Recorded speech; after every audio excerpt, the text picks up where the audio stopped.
The desert stretched endlessly under the pale orange sky. Wind carried dust across the ruins of an old city that no one remembered anymore. The world had been silent for thousands of generations. Mountains had fallen, oceans had moved, and even the stars seemed different now. But beneath the ground, deep under the old ruins, something ancient waited. It started with a vibration, small at first, like the heartbeat of a sleeping beast. The sand trembled. Rocks rolled down from broken walls. Then from the center of the ruins a dull hum rose. A light flickered in the air, faint blue, then stronger. The sky above darkened, as if the world itself was holding its breath. High on a nearby ridge, a man named Ryan watched. He was a scavenger, born in a time when people lived in small tribes and hunted metal from the past. His clothes were torn, his eyes sharp from years of searching ruins. He had heard stories from the elders about this place, about something called the Shields. They said it protected the old world before everything fell. Nobody believed it was real anymore. But now he was seeing it with his own eyes. The hum grew louder. The ground split open, revealing a circular platform of smooth metal untouched by time. Strange symbols glowed along its edge. The air shimmered. Ryan stepped closer, his pulse racing. He reached out his hand but stopped just before touching the metal. The heat coming from it was not from fire. It felt like energy, alive and aware. Then, without warning, the entire sky lit up. A massive wave of light shot upward, spreading like a dome across the horizon. It was beautiful and terrifying at the same time. The light formed a shimmering shield that curved over the land, stretching miles high. Ryan fell to his knees, staring at the glowing barrier above him. The same shield the ancients once used to protect their world had returned after 500,000 years. All across the wasteland, people saw the same light. In the far mountains, hunters stopped and pointed. In the deep valleys, children screamed and ran to their elders. The old ones whispered prayers. They had seen this light in drawings on the walls of ancient bunkers. Some said it was the return of the gods.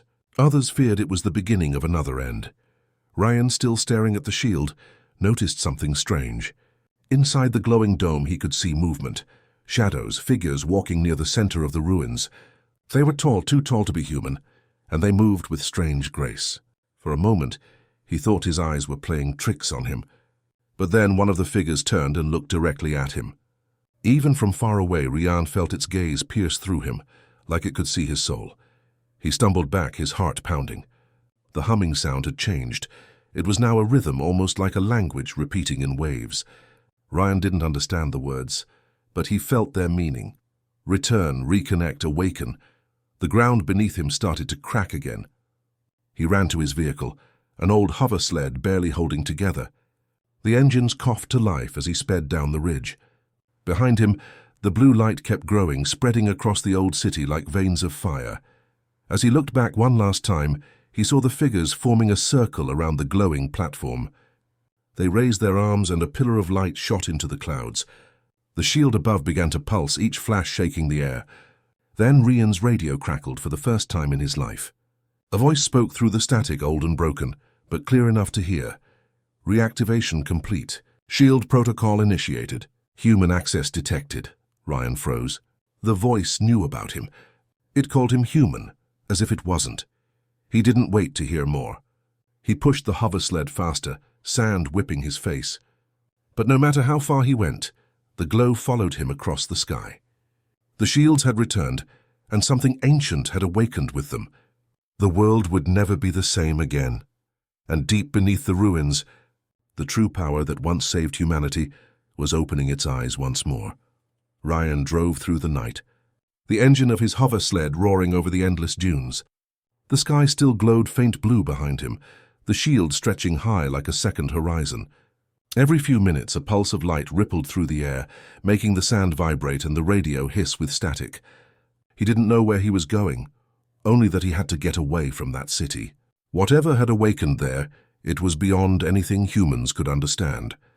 Hours passed before the light faded behind the mountains. Ryan stopped near an old bunker half buried in the sand. He dragged his pack out of the sled and went inside. The bunker smelled of rust and dust. Its metal doors were half broken, but it was shelter. He dropped to the floor, breathing hard. His hands still shook. He could not forget those tall shadows and that voice. He pulled out a small recorder from his bag, one of the few working relics of the old world. He turned it on and spoke quietly. Date unknown. Location: near the southern ridge. So the city of Kale just came alive. The shields, they're real. I saw them with my own eyes. Something or someone is inside the barrier. He stopped, listening to his own words echo in the silence. If anyone finds this, stay away from the ruins. A faint sound made him look up. The radio crackled again. A voice the same as before spoke through static. Human signal confirmed. Identification pending. Ryan froze. He hadn't touched the transmitter. The bunker lights flickered. The power grid, long dead, was coming to life. He stood slowly, staring at the wall panels as symbols glowed faintly on them. The same symbols he had seen on the metal platform in the ruins. Then the door behind him slammed shut. Ryan ran to it, hitting the controls, but they didn't respond. A soft hiss filled the air. Dust fell from the ceiling as if something massive was waking below. Suddenly, the wall in front of him opened like a mechanical iris, revealing a dark tunnel. The voice returned, clearer this time. Access granted. Welcome, descendant. Ryan stepped back, fear rising in his chest. Who are you? He shouted. The voice paused, as if thinking. I am the Keeper. I protect the legacy of the First World. You were not meant to awaken us, but your presence triggered the system. Ryan's heart raced. I didn't mean to do anything. I was just scavenging. Yet you carry the signal, the voice replied. Your bloodline holds the key. The words made no sense. Ryan had never known his parents.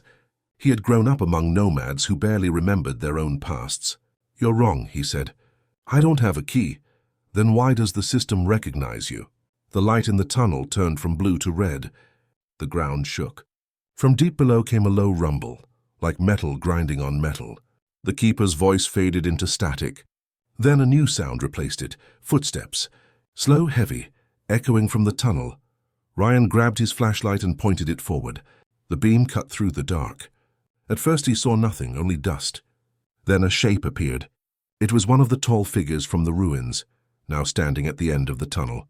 Its skin shimmered like glass and its eyes glowed white. It moved closer with silent grace.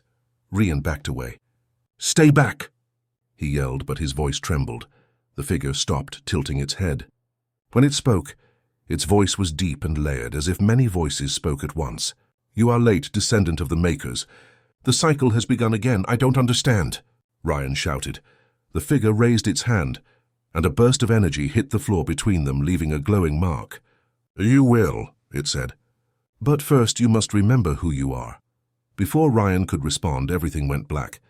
The lights, the hum, even the air seemed to stop. For a few seconds there was only silence. Then faintly the radio whispered again, but this time it wasn't the Keeper's voice. It was Ryan's own voice, repeating the message he had just recorded. Only now it sounded older. The shields have returned. If anyone hears this, the world is changing again. When Ryan opened his eyes, he was no longer in the bunker. He was standing in the middle of the ancient city once more. But the ruins were gone. The towers stood tall, the lights burned bright, and the world looked new again, alive. He realized in horror that he was no longer in his own time. The shields had not just awakened. They had brought him back to the world that existed 500,000 years ago. Ryan stood frozen in the middle of the shining city. The air smelled clean. The sky was silver blue, and towers of glass reached toward the clouds. People walked on bright streets wearing strange glowing suits. Floating vehicles passed above him, silent and smooth like birds. Everything looked alive and perfect, but he knew it couldn't be real. Moments ago this place was ruins buried under sand. Now it was as if time had reversed itself. A voice spoke behind him. Do not be afraid. You are within a memory, Ryan turned sharply. The same tall figure from the bunker was standing there. In the light it looked even less human. Its skin was transparent, showing glowing circuits beneath. Its eyes shone like twin suns. What do you mean a memory? Ryan asked. This city, these people, this time, it no longer exists, the figure said calmly. You are standing in the preserved memory of the First Age, created by the shields. They were built to remember, to protect, and to restore if ever needed. Ryan tried to understand. So, I'm not really here? You are both here and not here, the figure replied. The shields connected to your mind when you touched the ruins. You became their anchor to the present world. Ryan looked around again. The people walking nearby did not notice him. They moved like ghosts, repeating the same actions. It was like watching the past play out in front of him. He saw children running through a park, soldiers in silver armor standing guard, and massive machines flying above the city. It was peaceful but carried a feeling of something about to end. The figure stepped closer. "Do you see them, descendant? They were your ancestors, the Makers. They built the shields to defend against the great darkness." "What darkness?" Ryan asked quietly. The figure raised its hand and the bright sky turned black. The people screamed. Explosions tore through the city. Huge fireballs fell from the heavens.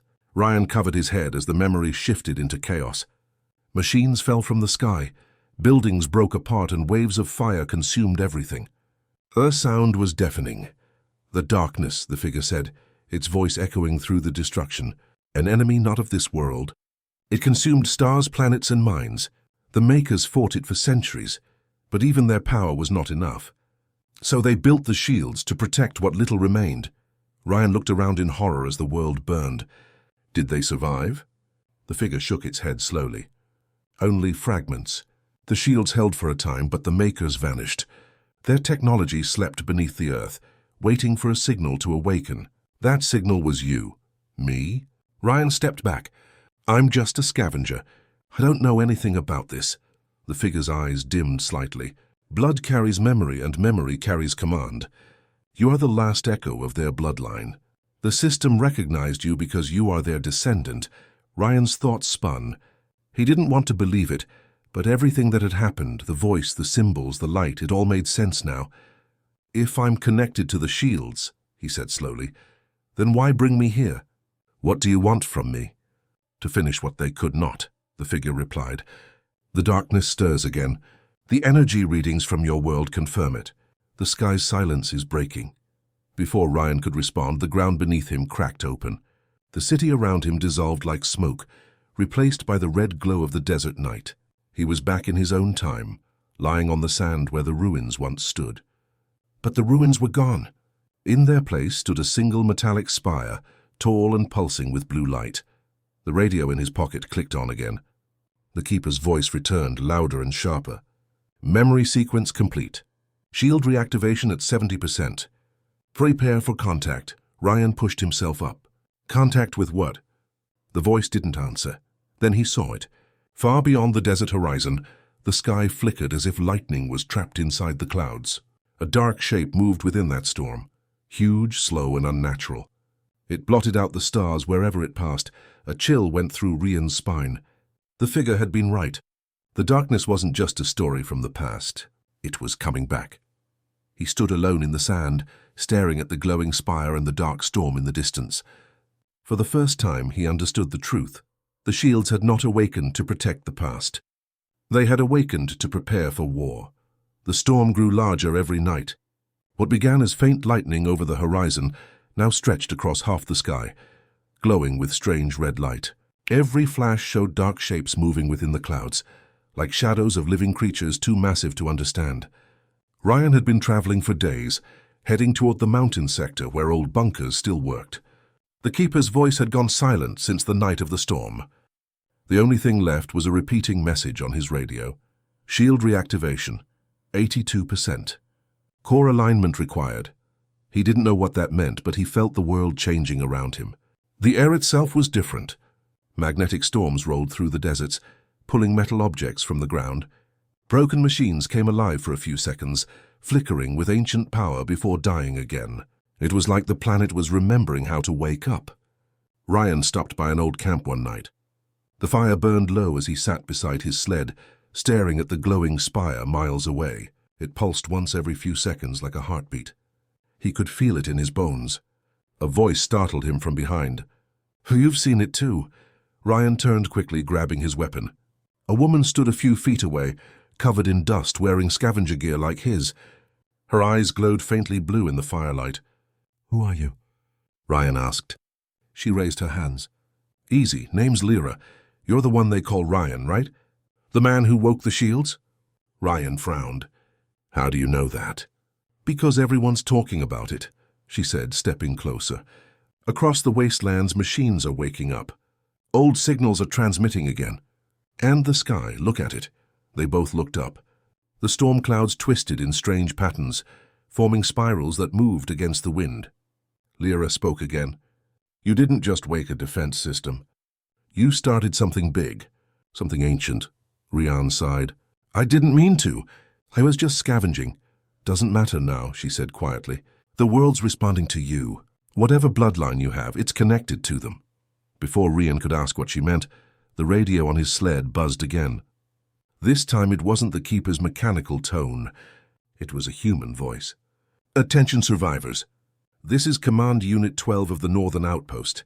If anyone can hear this, report immediately. The sky breach has reached the eastern zone. Repeat, the sky breach is active. Lyra's face went pale. Sky breach! That's where the storm started. Rian felt a cold weight in his stomach. What's a sky breach? It's not a storm, she said slowly. It's an opening. They packed quickly and sped across the dunes toward the outpost. The wind grew stronger as they approached the northern range. Lightning cracked across the sky, but it wasn't natural. It was blue and formed perfect geometric shapes in the air. The closer they got, the louder a strange hum became, like the shields themselves were reacting. By the time they reached the outpost, the ground was trembling. The base was hidden in a canyon, protected by metal gates and rusted turrets. As they entered, soldiers ran between shelters, shouting orders. One of them, an older man with a metal arm, stopped them. Are you the scavenger from Kyle? He asked Rian. Rian nodded slowly. Yes, the man cursed under his breath. Then you brought this on us. He motioned for them to follow. Come see for yourself. They climbed a narrow tower where a large screen showed the horizon. What Rian saw made his heart stop. The storm was no longer just clouds. It was a giant black ring floating above the land. At its center, light twisted like water being pulled into a drain. Shapes moved within it, long dark tendrils stretching out toward the ground. That's the breach, the commander said. It's growing every hour. Our scans show it's not made of matter, it's alive, Lyra whispered. The darkness. Rian stared at the screen. The same word echoed in his mind from the memory the figure had shown him. The Great Darkness, the enemy that destroyed the First World. The commander turned to him. You activated something ancient, and now it's reacting to whatever that is. Tell me how to stop it. I don't know, Rian said. The Keeper said the shields were meant to protect us, so maybe they still can. Then they better activate fast, the commander said grimly, because that thing in the sky just sent something through. A massive explosion shook the base. Sirens blared. From the canyon entrance, a blinding blue light poured in. When the dust cleared, a tall metallic creature stood there, its body shaped like armor, its face smooth and empty. It moved with purpose, ignoring bullets that bounced off its shell. Rian stared at it, realization hitting him hard. That's not the darkness, he said. That's one of the Maker's sentinels. The commander raised his weapon. Then why is it attacking us? Rian's voice trembled. Because the shields don't know who we are anymore. The entire canyon shook as the sentinel stepped forward. Its metal feet crushed stone like sand. A deep humming sound echoed from its chest, and lines of blue light pulsed across its body. Every time it moved, the ground vibrated. The soldiers fired everything they had, bullets, plasma, grenades, but nothing stopped it. The energy field around it absorbed every hit like raindrops on glass. Fall back, the commander shouted. Move to the inner tunnels. Rian and Lyra ran behind him as the sentinel raised its arm. A beam of light shot out, cutting through walls like paper. Fire and smoke filled the air. Rian grabbed Lyra and pulled her behind a metal barrier. What is that thing doing? Lyra yelled over the noise.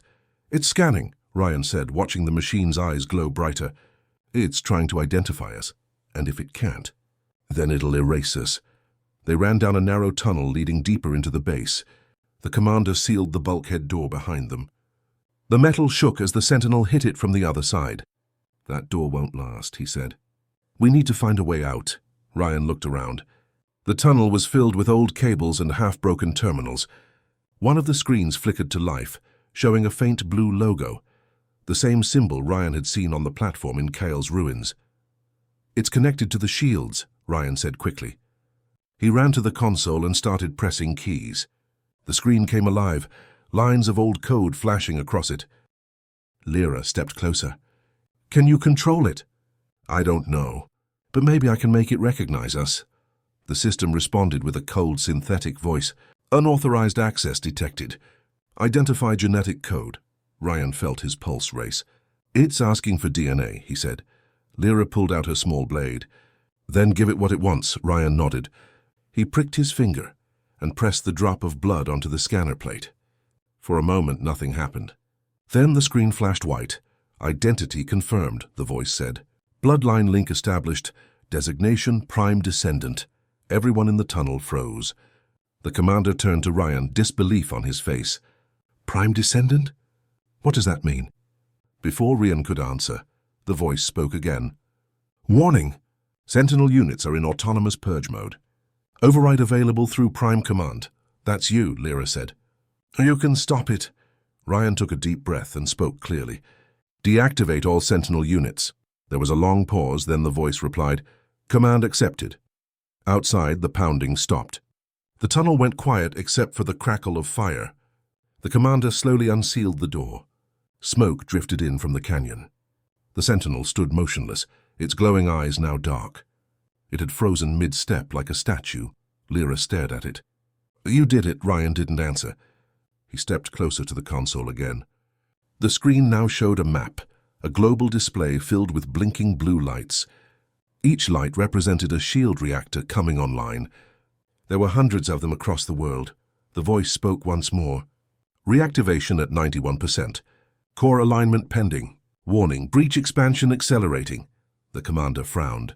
That doesn't sound good. Ryan's hands trembled as he zoomed in on the map.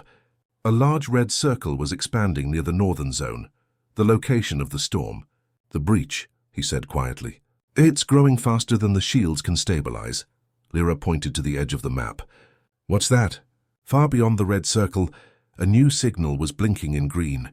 It pulsed in rhythm with the others, but its color was different. The system identified it. Origin beacon detected. First world core memory active. Ryan's eyes widened. That's where it started, the first city of the Makers. It's still there. The commander crossed his arms. Then that's where we go next? Ryan nodded slowly. If we want to understand the shields, if we want to stop the breach, we have to find the origin beacon.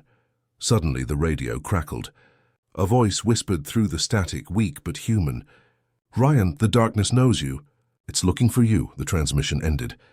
The tunnel lights flickered. For a moment everyone stood silent. Then Lyra whispered, Who was that?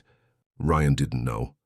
But deep inside, something told him the voice wasn't from their time or even their world. He looked up at the sky through the broken roof. The blue shield shimmered faintly above the desert, but the red glow of the breach was growing brighter. The world was waking up, but so was the enemy. The shields had returned to protect humanity, but they might have also brought back what destroyed it the first time. The night was restless.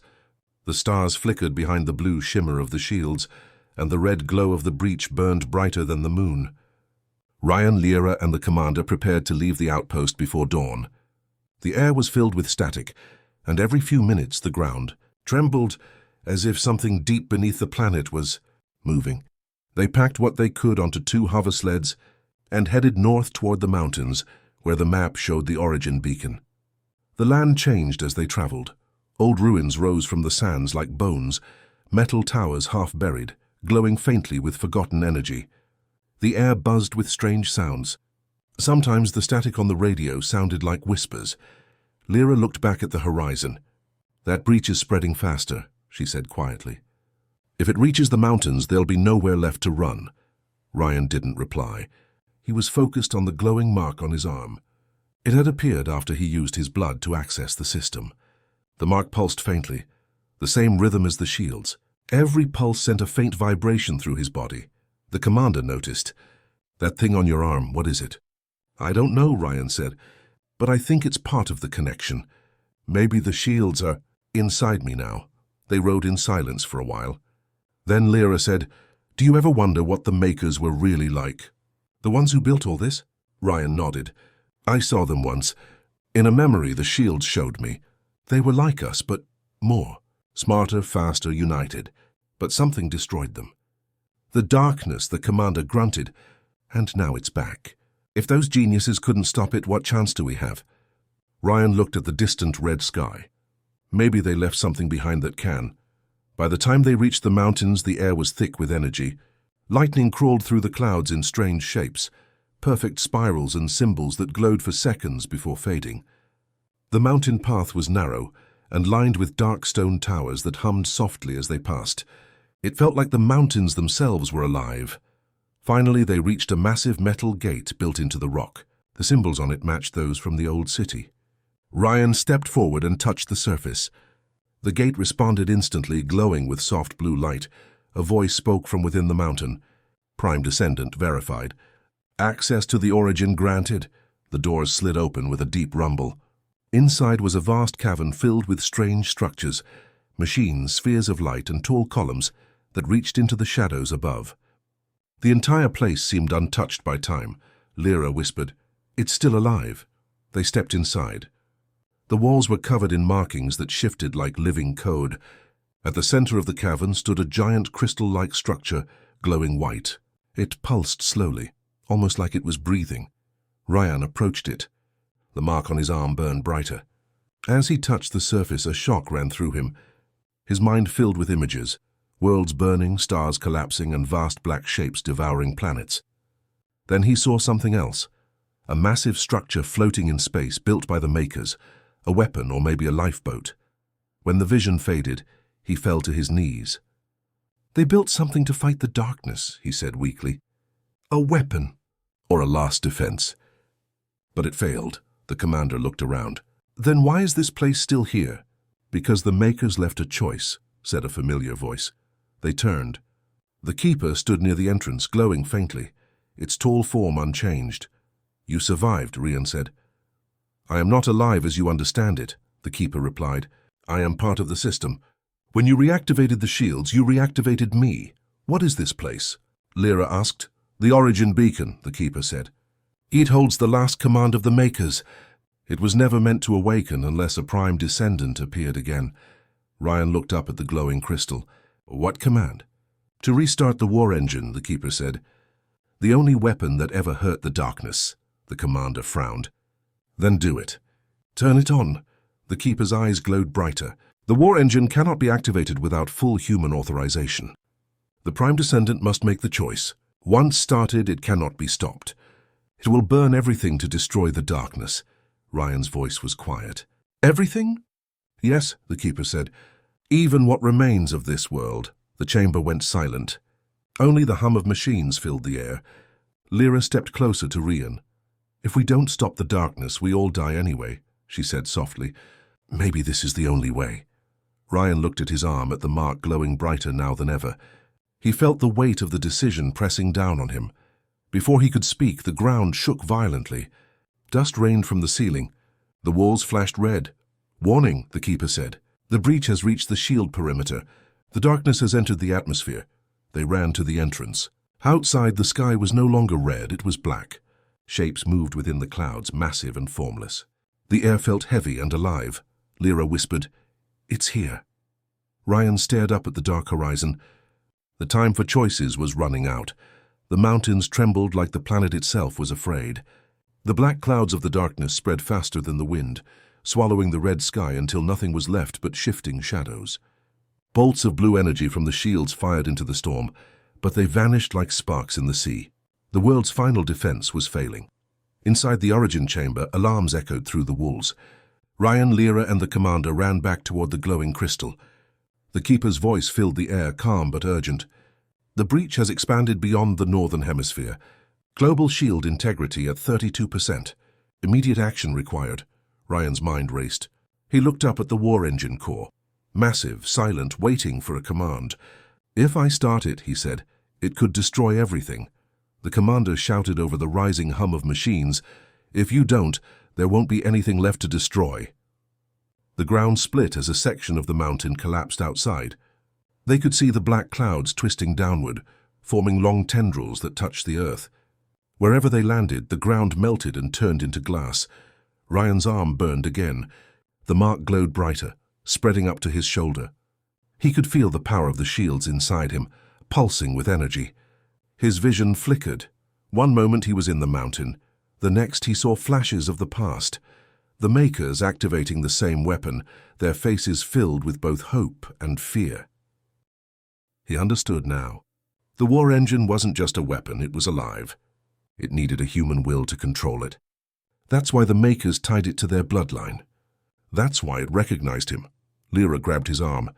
"Ryan, listen to me. You're not alone. We'll help you finish this." He met her eyes. "If I do this, I might not come back." She squeezed his hand. "Then make it count." The Keeper's voice deepened. "Prime authorization required. Place your hand upon the core." Ryan stepped forward slowly. The crystal pulsed faster as he approached. He pressed his hand against its cold surface. A bright surge of light shot through the room, throwing Lyra and the commander back. Ryan's body lifted into the air, surrounded by swirling energy. "Authorization confirmed," said the Keeper. War engine activation sequence begun. Ryan could feel his consciousness stretching, beyond his body, beyond the chamber, into the world itself. He saw through the shields, through the clouds, through the sky. The darkness was vast and endless, moving like a living storm. It wasn't a creature or an army. It was hunger, pure and ancient, devouring everything it touched. He heard its voice, not in sound, but inside his mind. "You cannot stop what was before you. We are the silence between stars." Ryan clenched his fists. "Then hear me, silence," he said aloud, though his voice now echoed through every machine on the planet. "This world remembers its light." The war engine roared to life. The entire mountain glowed blue as massive rings of energy rose from the ground and stretched into the clouds. The shields across the world flickered, then fused together, forming one enormous barrier that wrapped the planet in light. Outside, the commander shielded his eyes. "By the stars." He did it! But the darkness fought back. The sky shattered with bolts of black lightning that cracked the shields like glass. Huge tendrils slammed against the barrier, and the ground split open. The war engine trembled as the energy surged too high. Lyra struggled to her feet. "He can't hold it alone," she yelled. The Keeper turned its glowing eyes toward her. "Then help him," Lyra hesitated. "How?" "Through connection. The Prime is the bridge, but others can lend strength." Without another thought, Lyra ran to the core and pressed her hand beside Ryan's. Blue energy coursed through her body, and for a moment she saw what he saw. Billions of lights across the world, the shields glowing like stars, the darkness pressing against them. She felt his fear, his pain, and his determination. Ryan's voice echoed in her mind. "Lyra, stay back." "Not this time," she said softly. Together, their combined energy spread through the network. The war engine blazed brighter, its power rising beyond anything the makers had ever achieved. The light pierced the black storm, tearing open the sky. The darkness screamed, a sound that shook the mountains and cracked the earth. The commander watched from below as the sky turned white. He dropped to his knees, covering his eyes. The noise was deafening and the air burned with energy. Then, just as suddenly, it stopped. The light faded. The clouds were gone. The sky was clear and blue again. The war engine stood silent, its glow dimming slowly. The commander looked around. "Ryan, Lyra?" No answer. The core was quiet, only a faint shimmer of light pulsing inside it, two shadows barely visible within. The Keeper spoke softly, almost like a whisper. "The Prime has completed the cycle. The darkness is gone. For now." The commander stared at the crystal. "For now?" The Keeper turned toward the fading horizon. "The darkness can never be destroyed, only delayed. But today the world remembers how to fight." High above, the shields glowed brighter one last time, before settling into silence. The world was safe again, yet somewhere, deep in the empty void beyond the stars, something stirred. The war was not over, and Ryan was not gone. The world was silent. No wind, no hum of the shields, no sound of battle. Just the soft glow of dawn spreading over the desert. Where the mountains once burned with light, now there was only smoke and ash. The war engine's energy had finally gone still. The commander stood at the base of the ruined gate, his armor scorched and cracked. He looked toward the heart of the mountain, where the great crystal core still pulsed faintly with blue light. He had seen what no human should have seen, the world nearly torn apart and then reborn in a single blinding flash. He walked slowly through the ruins, calling out, "Ryan? Lyra?" No answer. Only the echo of his voice. The chamber was filled with broken light and floating dust. The crystal stood at the center, calm now, like a sleeping heart. The keeper appeared beside it, its form flickering as if it too had suffered damage. "The Prime and his companion are gone from this plane," it said softly. The commander frowned. "Gone? You mean dead?" "Not dead," the keeper replied. "Transcended. When the war engine reached full power, their consciousness became part of the shield network. They are everywhere now, within the light that protects your world." The commander looked up at the sky. The shields shimmered faintly, forming patterns like ripples on water. "They saved us," he said quietly. "They fulfilled their purpose," said the keeper. "The darkness is retreating. But the balance will not last forever. The universe moves in cycles. One day the silence will return." The commander clenched his fist. "Then we'll be ready." The keeper turned its glowing eyes toward him. "Will you?" The makers said the same words before they vanished. Power fades, memory fades. But hope can survive. The commander stared at the crystal again. The blue glow was fading slowly, as if resting. For a moment he thought he heard faint whispers, two voices, calm and distant. "Lyra, did we make it?" "Yes, look, the sky's clear again." "We did it." Then the voices faded and the crystal went dark. Days passed. The breach in the sky sealed itself, and the strange black storm dissolved into space. Across the world, people emerged from shelters and ruins, seeing sunlight for the first time in months. The blue shimmer of the shield still covered the horizon, but it was peaceful now, soft and warm instead of harsh. Tribes began to gather again, united by one story, of the man who woke the shields and faced the darkness. They called him Rian the Light-Bearer, the one whose blood carried the memory of the Makers. Some believed he was still alive, hidden inside the sky. Others said the shields would light again when the world needed him most. The commander stayed near the mountains, rebuilding what was left of the outpost. He kept one small fragment of the crystal core, which glowed faintly when held.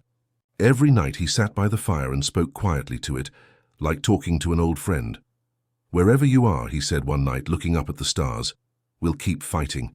We'll keep the world awake." The wind picked up gently, carrying a faint whisper through the canyon. He could almost hear Rian's voice. "Keep watching the sky." The shields remember, far above the planet, unseen by any human eye. The shield's network pulsed once more, just a single wave of blue light spreading around the world like a heartbeat. And deep within that light, two figures stood on an endless horizon of stars. Lyra looked at Rian and smiled softly. "So this is what forever feels like." Rian nodded, his eyes reflecting the stars below. "Not forever. Just until they need us again." The two turned toward the distant darkness between the galaxies, where faint red lights shimmered, signals perhaps, or warnings of what was still to come. Rian reached out his hand, and the shields answered with a quiet hum, spreading light into the void. 500,000 years had passed since the shields first ignited, and now they burned once more, guarding not just a world, but a legacy. Humanity had survived. The war was not over, but the light endured.